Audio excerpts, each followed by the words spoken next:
ইনবক্সের মধ্যে নক করেন, ভাই আমার আকামার মধ্যে গ্রুপ মারা 3 থেকে 4 বছর পর্যন্ত, এখন আমি আকামার মেয়াদটা কিভাবে বাড়াবো। দেখুন সৌদি প্রবাসীরা, আপনাদের জন্য অত্যন্ত সুখবর, ভিডিওটা এড়িয়ে যাবেন না।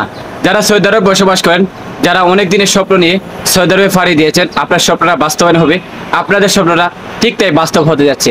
দেখুন আগামীতে 26 সালে নতুন একটি আইন ফাঁস হতে যাচ্ছে বাংলাদেশ সহ বিশ্বের আনাচে কানাচে যারা আজমি বসবাস করেন সৌদির বুকে তাদের জন্য, এবং সুবর্ণ সুযোগ, সেই সুযোগটা আপনিও কাজে লাগাতে পারেন।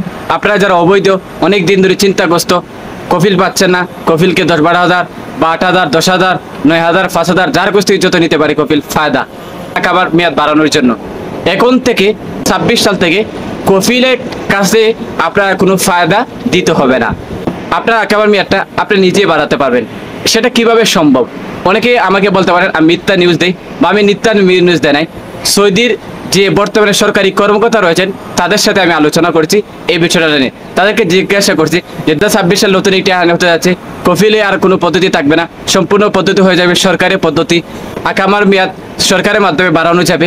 তারা বলবে হ্যাঁ এটা সঠিক, আপনি যতটুকু শুনছেন এটা আলহামদুলিল্লাহ, এটা সৌদি সরকার খুব দ্রুত আইনটা ফাঁস করে দেবে। তাহলে যদি এরকম হয়ে থাকে তাহলে বাংলাবাসীর জন্য, প্রবাসীর জন্য ভাগ্য খুলিয়ে গিয়েছে।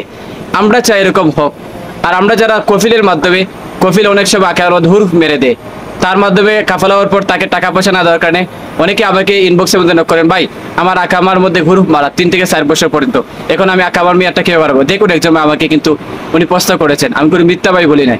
আমি আপনাকে বলতে চাই ভাই, যদি আপনার কফিলে কোনো সময় আপনাকে হুরুপ মেরে দিয়েছে 4 থেকে 5 বছরের পর্যন্ত, এই 4 থেকে 5 বছরের পর্যন্ত যদি আপনি তার টাকা পয়সার লেনদেন না করেন, তাহলে বছরের ভিতরে যদি আপনি তার টাকা পয়সার লেনদেন পরিশোধ না করেন তাহলে আপনার আকামার মেয়াদ বাড়বে না। আর যদি টাকাটা পরিশোধ করে দেন তাহলে আকামার মেয়াদ বেড়ে যাবে। আর যদি আকামার টাকা একবারে না দেন তাহলে কিন্তু আপনি অবৈধ, আকামার কোনোভাবে মেয়াদ বাড়াতে পারবে না, এটা কোনোভাবে সম্ভব নয়।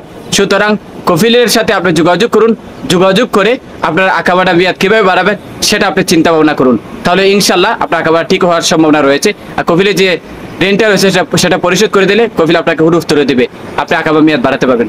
সো গাইজ, ভিডিওটা সর্বদা সাথে 2026 সালে সেই আইনটার জন্য প্রবাসীরা চেয়ে আছে সৌদি সরকারের দিকে। প্রবাসীদের আজকের এই অত্যন্ত সুখবরটা আপনাদের শেয়ারের মধ্যে পৌঁছে যাবে অনেক দূর দূরান্ত। সবাই ভালো থাকুন, সুস্থ থাকুন। সৌদি আরব সম্পর্কে যদি আপনাদের কিছু তথ্য জানার থাকে তাহলে আমাকে ইনবক্স করতে পারেন সরাসরি।